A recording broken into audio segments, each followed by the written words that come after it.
GBA ಚುನಾವಣೆ ವಿಚಾರ ಬೆಂಗಳೂರಿನಲ್ಲಿ ಸಚಿವ ರಾಮಲಿಂಗಾರೆಡ್ಡಿ ಹೇಳಿಕೆಯನ್ನು ಕೊಟ್ಟಿದ್ದಾರೆ. 5 ಮಹಾನಗರ ಪಾಲಿಕೆಗಳಿದೆ.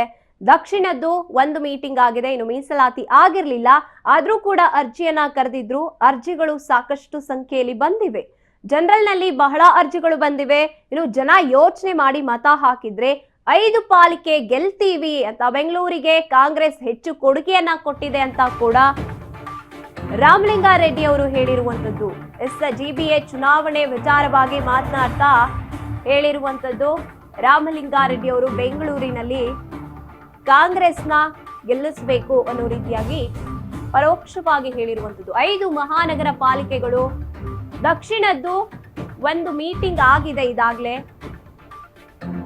ಇನ್ನು ಮೀಸಲಾತಿ ಆಗಿರ್ಲಿಲ್ಲ, ಆದ್ರೂ ಕೂಡ ಅರ್ಜಿಯನ್ನ ಕರೆಯಲಾಗಿತ್ತು.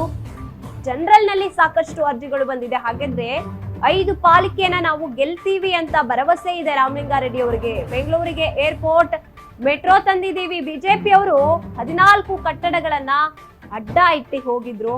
6,000 ಕೋಟಿ ಸಾಲ ಮಾಡಿ ಹೋಗಿದ್ರು. ಇದೇ ಬಿಜೆಪಿ ಸಾಧನೆ ಅಂತ ಟೀಕೆಯನ್ನ ಮಾಡಿರುವಂತದ್ದು. ಜನ ಯೋಚನೆ ಮಾಡಿ ಮತ ಹಾಕಿದ್ರೆ ನಾವು 5 ಪಾಲಿಕೆಯನ್ನ ಗೆದ್ದೇ ಗೆಲ್ತೀವಿ ಅನ್ನುವಂತ ಭರವಸೆಯನ್ನ ರಾಮಲಿಂಗಾರೆಡ್ಡಿ ಅವರು ವ್ಯಕ್ತಪಡಿಸಿದ್ದಾರೆ. ಬೆಂಗಳೂರಿಗೆ ಕಾಂಗ್ರೆಸ್ ಸಾಕಷ್ಟು ಕೊಡುಗೆಯನ್ನ ಕೊಟ್ಟಿದೆ.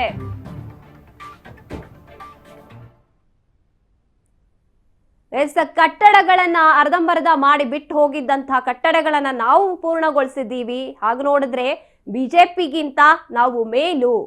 ಜನ ಏನಾದ್ರೂ ನಿಜವಾಗ್ಲೂ ಅವರಿಗೆ ಉಪಯೋಗ ಆಗಿದ್ರೆ ನಮ್ಮ ಸರ್ಕಾರ ಮಾಡಿದಂತ ಕಾರ್ಯಗಳಿಂದ ನಾವು 5 ಕಡೆ ಗೆದ್ದೇ ಗೆಲ್ತೀವಿ ಅನ್ನುವಂತ ಭರವಸೆಯನ್ನ ರಾಮಲಿಂಗಾರೆಡ್ಡಿ ಅವರು ವ್ಯಕ್ತಪಡಿಸಿರುವಂತದ್ದು. ಜಿಬಿಎ ಚುನಾವಣೆ ವಿಚಾರವಾಗಿ ಮಾತನಾಡ್ತಾ ಹೇಳ್ತಾರೆ. ಅದೇ ಸಂದರ್ಭದಲ್ಲಿ ಬಿಜೆಪಿಗರು ಮಾಡಿದಂತ ಅಸಡ್ಡೆಗಳನ್ನ ಕೂಡ ಅವರು ಮುಂದಿಟ್ಟು ಹೇಳ್ತಾರೆ.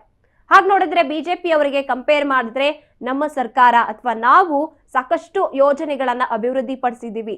ಬೆಂಗಳೂರಿಗೆ ಮೆಟ್ರೋ ಅಭಿವೃದ್ಧಿ ಮಾಡಿಸಿದ್ದು ನಾವೇ, ಮೆಟ್ರೋ ತಂದಿದ್ದು ನಾವೇ. ಇನ್ನು ಅದರಲ್ಲಿ BMTC ನಲ್ಲಿ ದರ ಕಡಿಮೆ ಮಾಡೋದಾಗಿರ್ಬೋದು, ಗ್ರಾಹಕರಿಗೆ ಅಥವಾ ಸಾರ್ವಜನಿಕರಿಗೆ, ಜನತೆಗೆ ಉಪಯುಕ್ತ ಆಗುವಂತ ಸಾಕಷ್ಟು ಯೋಜನೆಗಳನ್ನ ನಾವು ಮಾಡಿದೀವಿ. 5 ಮಹಾನಗರ ಪಾಲಿಕೆಗಳನ್ನ ನಿರ್ಮಾಣ ಮಾಡಿದೀವಿ. ಹಾಗೆ ನೋಡ್ತಾ ಹೋದ್ರೆ ಮೀಸಲಾತಿ ಆಗಿರ್ಲಿಲ್ಲ, ಆದ್ರೂ ಕೂಡ ಅರ್ಜಿಗಳನ್ನ ಸಲ್ಲಿಸಲಾಗಿದೆ. ಅದರಲ್ಲೂ ಕೂಡ ಜನರಲ್ ನಲ್ಲಿ ಸಾಕಷ್ಟು ಅರ್ಜಿಗಳು ಬಂದಿವೆ